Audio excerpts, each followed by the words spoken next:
आपको क्या लगता है क्या बेहतर है कांग्रेस पार्टी के फ्यूचर के लिए? अलायंस होना चाहिए, नहीं होना चाहिए? राय भी मांगी गई थी आप तमाम लोगों की, आपका क्या मानना है? देखिए, कांग्रेस के सारे नेताओं ने अपने व्यूज हाईकमान को दे दिए, तो इसलिए और जहां दिल्ली के लोगों के इश्यूज उठाने की बात है, कांग्रेस उसमें कोई कोताही नहीं बरतेगी। चुनाव लड़ना अलग बात है, लेकिन दिल्ली के इश्यूज के साथ कोई समझौता नहीं होगा। देखिए, मैं निश्चित तौर पे ये कह रहा हूं कि दिल्ली का नुकसान इन दोनों पार्टियों ने बेतहाशा किया है।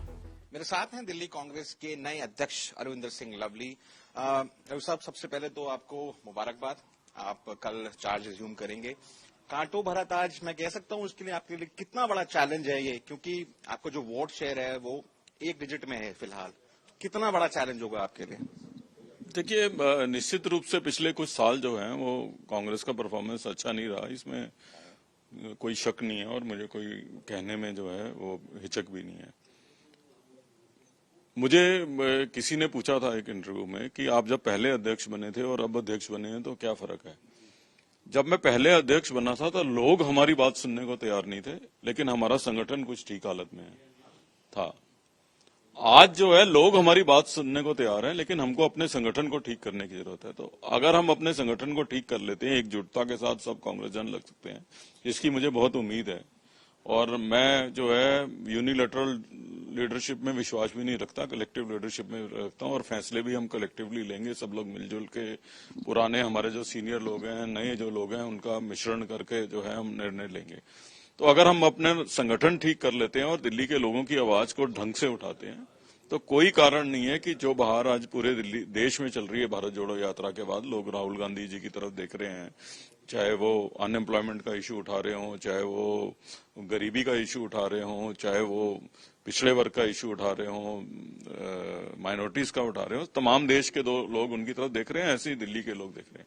केवल कांग्रेस को अपना घर ठीक करने की जरूरत है और मजबूती के साथ दिल्ली के इश्यूज पे कोई समझौता नहीं करने की जरूरत है। हाउस को ऑर्डर में करने की जरूरत है, लेकिन पिछले कुछ सालों में हमने देखा जो गुटबाजी है वो बिल्कुल खुले तौर पर सामने देखने को मिली।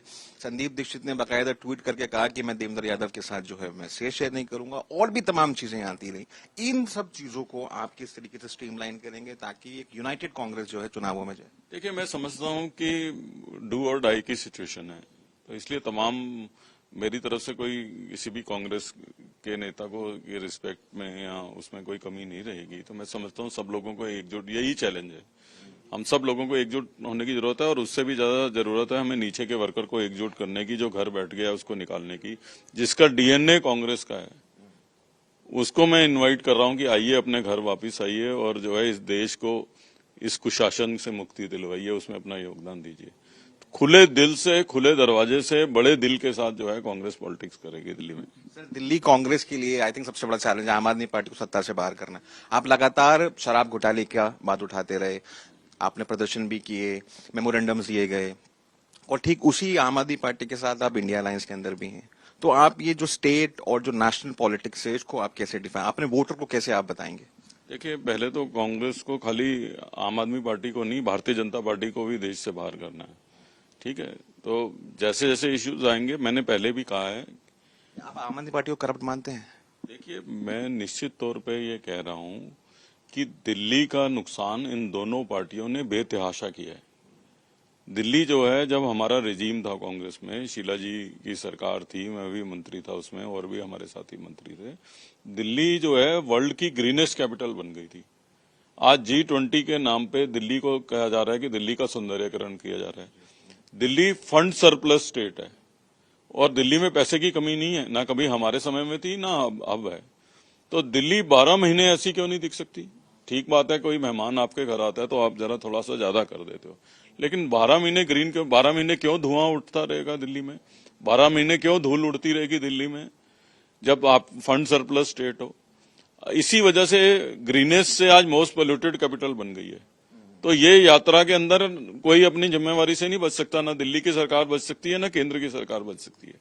तो दिल्ली के लोग तो सबसे बड़े सफरर है, तो इसलिए, और जहां दिल्ली के लोगों के इश्यूज उठाने की बात है, कांग्रेस उसमें कोई कोताही नहीं बरतेगी। चुनाव लड़ना अलग बात है, लेकिन दिल्ली के इश्यूज के साथ कोई समझौता नहीं होगा। दिल्ली के इश्यूज के साथ आपको समझौता नहीं करेंगे। लिकर पॉलिसी में दिल्ली का उप मुख्यमंत्री जेल चला गया, आप इस मुद्दे को लेकर लोगों के बीच में जाएंगे? ऑलरेडी कांग्रेस ने ही उठाया था ये मुद्दा। किसने उठाया था?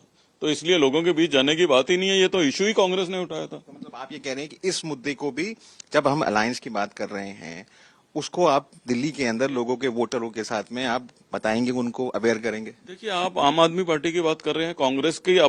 कांग्रेस इकलौती ऐसी पार्टी है कि हमारा कोई अपना मिनिस्टर गलत काम कर देता था तो हमारे रेजिम में हम उनको जेल भेज देते थे। आप अलायंस पार्टनर्स की बात कर रहे हो। कांग्रेस का तो जीरो टॉलरेंस रहा है अगर किसी ने लोगों के हितों के खिलाफ काम किया। कौन सी पार्टी है? आप तो जो है, किसी मिनिस्टर पे इल्जाम लगता है तो कोई एक्शन भी नहीं होता। कांग्रेस रेजिम ही था जो अपने मिनिस्टर्स को भी जेल भेज देता था। तो इसलिए ये सब बातें कांग्रेस के कल्चर में तो आती नहीं है। अच्छा, अलायंस को लेकर आपका क्या सोचना है? आज बैठक है कोऑर्डिनेशन कमेटी की, 3 बैठकें पहले भी हो चुकी हैं। दिल्ली के अंदर आपको क्या लगता है, क्या बेहतर है कांग्रेस पार्टी के फ्यूचर के लिए? अलायंस होना चाहिए, नहीं होना चाहिए? राय भी मांगी गई थी आप तमाम लोगों की, आपका क्या मानना है?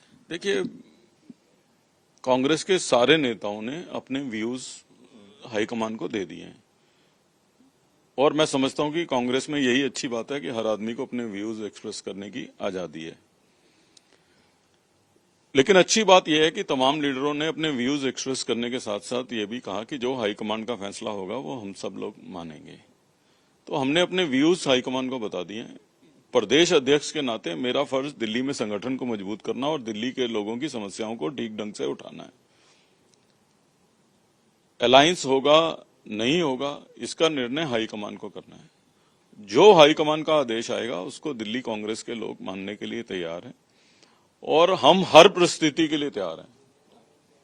एक आखिरी सवाल, पंजाब के सीएलपी के नेता हैं प्रताप सिंह बाजवा, दिल्ली के अलावा पंजाब में ही आम आदमी पार्टी की सरकार है। उन्होंने ये कहा कि अगर कांग्रेस पार्टी अलायंस करती है आम आदमी पार्टी के साथ में, जो हमारा कार्डर है वो डीमोटिवेट हो जाएगा, वो कभी एक्सेप्ट नहीं करेगा। आप कैसे देखते हैं इसको? देखिए, मैं समझता हूं कि प्रताप सिंह बाजवा जी बड़े सीनियर लीडर हैं। उन्होंने कुछ कहा है तो बहुत सोच समझ के कहा होगा। तो वो पंजाब की जमीनी स्थिति को जानते हैं, तो मैं उस पर क्या एक्सप्रेस कर सकता हूं। ठीक बात है, दिल्ली में भी हमने अपनी भावनाएं हाईकमान को पहुंचा दी हैं कि हमारा वर्कर क्या सोचता है, हम क्या सोचते हैं। लेकिन अंतिम निर्णय हाईकमान को लेना है, और हम अपने पर्सपेक्टिव से चीजें देखते हैं, वो राष्ट्र के पर्सपेक्टिव से देखते हैं। तो अब जो उनकी सोच है वो निश्चित रूप से हमारी सोच से बड़ी है। तो जो उनका आदेश आएगा उसको पालन करना कांग्रेस के एक डिसिप्लिन सोल्जर के नाते हम सबका कर्तव्य है। धन्यवाद हमसे बात करने के लिए। ये थे अरविंदर सिंह लवली, साफ तौर पर कहते हुए कि दिल्ली कांग्रेस पूरी तरीके से तैयार है और आने वाले चुनावों में बेहतर प्रदर्शन करेगी।